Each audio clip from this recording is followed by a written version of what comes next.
सियासत में आज बहुत हलचल रही। योगी आदित्यनाथ आज जेवर एयरपोर्ट के शिलान्यास की तैयारियां देखने ग्रेटर नोएडा पहुंचे। ये डिटेल रिपोर्ट आगे दिखाएंगे, लेकिन पहले समाजवादी खेमे से आई बड़ी खबर देख लीजिए। लखनऊ में आज अखिलेश यादव के घर आरएलडी चीफ जयंत चौधरी पहुंचे। दोनों के बीच 2 घंटे तक बातचीत हुई। यूपी में गठबंधन को लेकर दोनों के बीच सहमति बनने की खबर आई।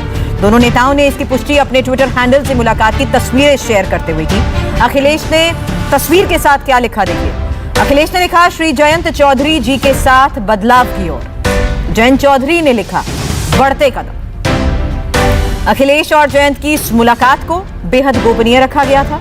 दोनों पार्टी के नेताओं तक को इस बारे में कोई जानकारी नहीं थी। माना यही जा रहा है कि अखिलेश आरएलडी को 40 सीट देने पर राजी हो गए हैं। ऐसा कहा जा रहा है कि 36 सीटों पर जयंत अपने हैंडपंप पर उम्मीदवार उतारेंगे, जबकि 4 सीटों पर जयंत के उम्मीदवार सपा के सिंबल साइकिल पर चुनावी मैदान में उतरेंगे। गठबंधन और सीट शेयरिंग का औपचारिक ऐलान कल किया जा सकता है। थोड़ी देर पहले योगी आदित्यनाथ ने ग्रेटर नोएडा में जेवर एयरपोर्ट के शिलान्यास की तैयारियों का जायजा लिया। परसों प्रधानमंत्री नरेंद्र मोदी जेवर एयरपोर्ट का शिलान्यास करेंगे। प्रधानमंत्री मोदी और सीएम योगी ने पश्चिमी उत्तर प्रदेश में बड़ा दांव चला है। वेस्टर्न यूपी को ऐसा जेवर पहनाया है कि इलाके की आर्थिक उड़ान आसमान छूने वाली है। योगी ने दावा किया है कि जेवर एयरपोर्ट से 1 लाख लोगों को रोजगार मिलेगा, मगर योगी ने एयरपोर्ट के बहाने जो अटैक विरोधियों पर किया वो चौंकाने वाला था। सुनिए और समझिए। मोदी से पहले योगी का दौरा। मोदी के जेवरनामा पे ये योगी का दुरुस्त नामा था। 25 नवंबर को प्रधानमंत्री नरेंद्र मोदी नोएडा इंटरनेशनल एयरपोर्ट से पश्चिम उत्तर प्रदेश की आर्थिक उड़ान को हवा देंगे। जेवर एयरपोर्ट का शिलान्यास करेंगे। योगी उससे पहले सारे इंतजाम का जायजा लेने खुद आए। सुबह कानपुर में गरज रहे योगी शाम को ग्रेटर नोएडा के जेवर में थे। प्रधानमंत्री के कार्यक्रम का जायजा ले रहे थे। मुझे प्रसन्नता है कि इस एयरपोर्ट के शिलान्यास और शुभारंभ कार्यक्रम की याद आप सबको रहे, क्योंकि नहीं तो उत्तर प्रदेश में अब एक समस्या ये भी आई है कि अकल से पैदल कुछ लोग ऐसे हो चुके हैं जो लोग किसी भी प्रोजेक्ट के साथ जब लोकार्पण की बात आती है तो कहते साहब हमने भी सोचा था इसको करने के लिए। तो मुझे लगता है कि उनकी सोच को बताने की आवश्यकता है कि कब शिलान्यास हुआ है और कब कार्य हुए हैं, कार्य की प्रोग्रेस क्या थी और कार्य के प्रोजेक्ट को समयबद्ध ढंग से आगे बढ़ा करके कब सरकार ने इसे पूरा किया है। इस दृष्टि से भी ये बहुत महत्वपूर्ण होता है, इसलिए ये भी चीजें हम आप सबको सामने मुझे रखना था। मुझे प्रसन्नता होगी और उस दिन के कार्यक्रम के 25 नवंबर के कार्यक्रम के लिए आप सबको मैं सादर आमंत्रित करता हूं कि इस कार्यक्रम में आप सब आए, प्रधानमंत्री जी का स्वागत करें, उनके महत्वपूर्ण मार्गदर्शन और उद्बोधन को सुने और यहाँ के विकास को और तीव्रता के साथ आगे बढ़ाने की दृष्टि से केंद्र और प्रदेश सरकार जिस दृष्टि से कार्य कर रही है उन सबको मुझे लगता है हर व्यक्ति उसका यहाँ पर दिग्दर्शन भी करेगा। धन्यवाद। ये एयरपोर्ट बनने के बाद क्या होगा समझने की कोशिश की हमारे सहयोगी संजय शाह ने प्रोजेक्ट सीईओ से। 6 लेन एक्सप्रेसवे पे 100 मीटर के एक्सप्रेसवे पे यह है, केवल 7 से 50 मीटर दूर एक्सप्रेसवे से इसका जो मेन गेट होगी, मेन एंट्रेंस होगी। साथ ही साथ कनेक्टिविटी के लिहाज से बहुत अनूठा है, क्योंकि दिल्ली मुंबई एक्सप्रेसवे से 31 किलोमीटर एक नया ग्रीनफील्ड एक्सप्रेसवे बनाया जा रहा है इस एयरपोर्ट को जोड़ने के लिए। साथ ही साथ इंटरचेंज ईस्टर्न पेरिफेरल एक्सप्रेसवे को बनाने से जोड़ा जा रहा है, जिससे कि आप एक तरफ देहरादून चले जाएं, दूसरी तरफ मानेसर या गुड़गांव चले जाएं। इसके अलावा बुलेट ट्रेन का भी स्टॉपेज यहाँ पर प्लान किया गया है। एयरपोर्ट मेट्रो एक्सप्रेस प्लान की गई है, पार्ट टैक्सीज प्लान की गई है। तो जितनी भी कनेक्टिविटी के साधन हो सकते हैं सारे इस एयरपोर्ट को जोड़ रहे हैं और ये तभी संभव है क्योंकि एक्सप्रेसवे से जुड़ा हुआ है। तो आपका जो प्रश्न मूल प्रश्न है वो एक्सप्रेसवे की वजह से यहाँ की कनेक्टिविटी बहुत बेहतर बन रही है। मगर पश्चिम उत्तर प्रदेश की सियासत इस पूरी तस्वीर को अपने तरीके से देख रही है। महज 4 महीने बाद चुनाव है। इलाके के विधायक नोएडा इंटरनेशनल एयरपोर्ट को लेकर क्या सोचते हैं, पहले ये सुनिए। मैं दावे से कह सकता हूं कि जेवर आने वाले समय में इस प्रदेश की आर्थिक राजधानी बनेगी और उत्तर भारत के बहुत लोगों के लिए जेवर रोजगार का माध्यम बनेगा। उन नौजवानों के लिए जो कोरोना की 2 लहर की वजह से आई आर्थिक मंदी से काफी परेशान थे और इस इलाके में इतना पोटेंशियल होगा कि यहाँ टूरिस्ट का डेवलपमेंट भी हो सकता है, लॉजिस्टिक हब भी यहाँ बनने जा रहा है, अपैरल पार्क और हैंडलूम क्राफ्ट के अनेकों ऐसे उद्योग जो महिलाओं को रोजगार देंगे। कुल मिलाकर बहुआयामी विकास यहाँ से पूरे देश और दुनिया के उन जरूरतमंद लोगों तक जाएगा जिन्हें औद्योगिक विकास के माध्यम से अपने जीवन स्तर को उन्नत बनाने का मौका मिलेगा। ये मोदी सरकार का योगी राज में बहुत बड़ा प्रोजेक्ट है। योगी की यूपी इसके जरिए दुनिया के बड़े देशों से जुड़ने जा रही है। देश के सबसे बड़े सूबे में इस वक्त इंटरनेशनल एयरपोर्ट का सबसे बड़ा प्रोजेक्ट चल रहा है। यूपी में इस वक्त 3 एयरपोर्ट है जो जल्द ही 5 हो जाएंगे। मगर जेवर का ये एयरपोर्ट खास क्यों है, ये समझना जरूरी है।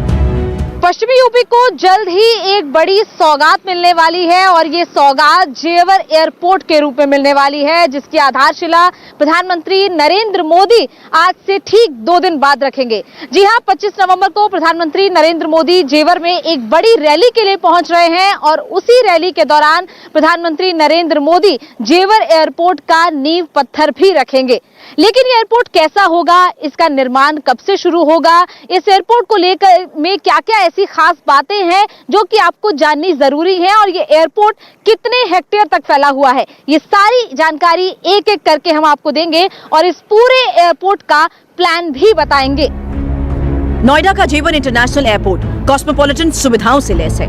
आइए बस 1 मिनट के एनिमेशन के जरिए समझाते हैं यहाँ क्या क्या सुविधाएं किस तरह होंगी। जनता के लिए होगा पब्लिक ट्रांसपोर्टेशन टर्मिनल, खास लोगों के लिए वीवीआईपी टर्मिनल, जिसके अगल बगल होंगे north runway, south runway, airport hotel, high speed metro station, passenger terminal. सुरक्षा के लिए होगी airport rescue and fire fighting building, ATC tower, cargo logistics होगा, सेंट्रल किचन होगी और रेन हार्वेस्टिंग प्लांट लगेगा।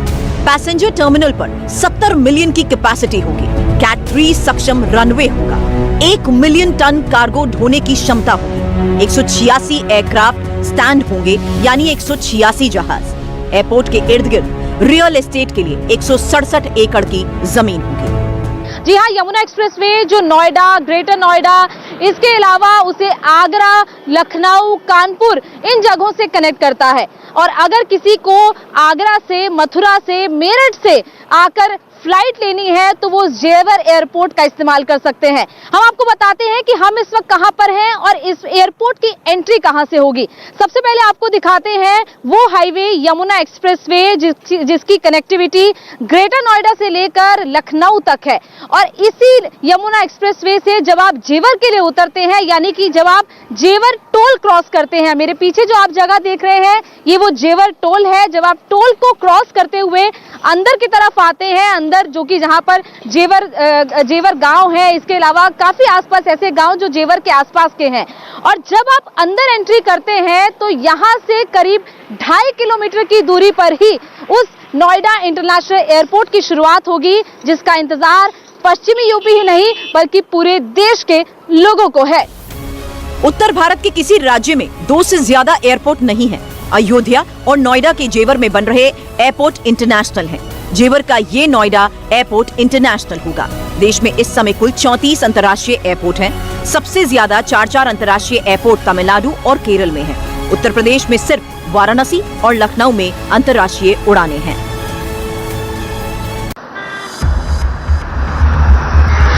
नोएडा इंटरनेशनल एयरपोर्ट के लिए जमीन अधिग्रहण करते हुए मोदी योगी सरकार का ख्याल इस बात पर रहा कि इलाके के लोग इसका लाभ उठाएं। इसी योजना के तहत इसे यमुना एक्सप्रेसवे से जोड़ा गया। यमुना एक्सप्रेसवे का नाम अब अटल एक्सप्रेसवे होगा। हमारी सहयोगी गोनिका अरोड़ा ने जमीन अधिग्रहण के तरीके की भी पड़ताल की।